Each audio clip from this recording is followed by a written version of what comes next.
3, 2, 1. Weh. Hello guys. Hai. So hari ni Helmi dengan Sam nak unboxing Pop Mart. By the way, Pop Mart ni diimport daripada Jakarta, Indonesia. Betul. Yeah? Because Jakarta murah gila guys. Okay, murah gila. KL ni harga dia RM95 tau. Tapi beli dekat Jakarta punya Lebih kurang 73 macam tu lah. wow, murah gila tu. Murah. Memang berbeza. And hari tu Amy tanya dengan Sam juga yang Haji Pupu Gummy Bears tu dekat Malaysia RM70 tau. Tapi dekat sana RM45 tu. So, Sam beli apa? Saya beli Scar Panda. Yang ini. Okay, Scar Panda is my favourite. This one. Okay, so Amy beli this one. Terbaru, yang paling baru, Monster Baby Polar. So kita nak unboxing sama-sama. Okay, Sam nak yang mana satu? Purple ni lah. Nak yang purple. Paling tak nak? Paling tak nak yang kuning. Mesti dapat kuning. Tak baik tau.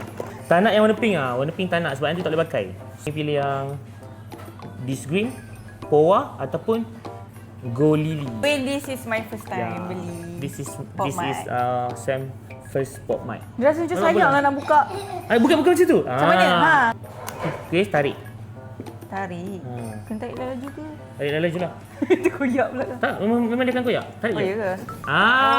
Itu dah Puas hati satisfying tu. Enggak. So tarik yang tu. Tarik yang tu. Itu ni dulu, goyang-goyang dulu. Rasa-rasa dulu. Kita tengok apa dalam. Oh, dalam ni dah ada. Bismillahirrahmanirrahim. Ni yang mana? Weh. Kelapa. Oh, this one. Amber. Oh. Amber. Kau suka ke tak? Tak tahu. Tapi this one Okey je, comel je. popular tak? This one? Popular tak? Ni. The new Monster Baby Polar 3, 2, 1. 3, 2, 1. Weh! Dapat alien ni. Cute weh. Comel je. Fox. Cute weh. Comel. Okay. Comel. So puas hati. Sebenarnya tak dapat pink tau. Kalau pink, I hate, I buang. Macam kad Pokemon weh. Lah. So, dia punya kad macam kad Pokemon. Dia ada ni, bell ni, kita kena cabut. Kalau tak, dia tak bunyi. Oh, sebab tu dah dia sumbat supaya kita tak boleh goncang, tak bunyi. Yang ni, kita tak boleh teka. Mana ada bunyi. Comelnya. Okay lah. So, esok nak pakai kat bag. So, kita jumpa lagi nanti next.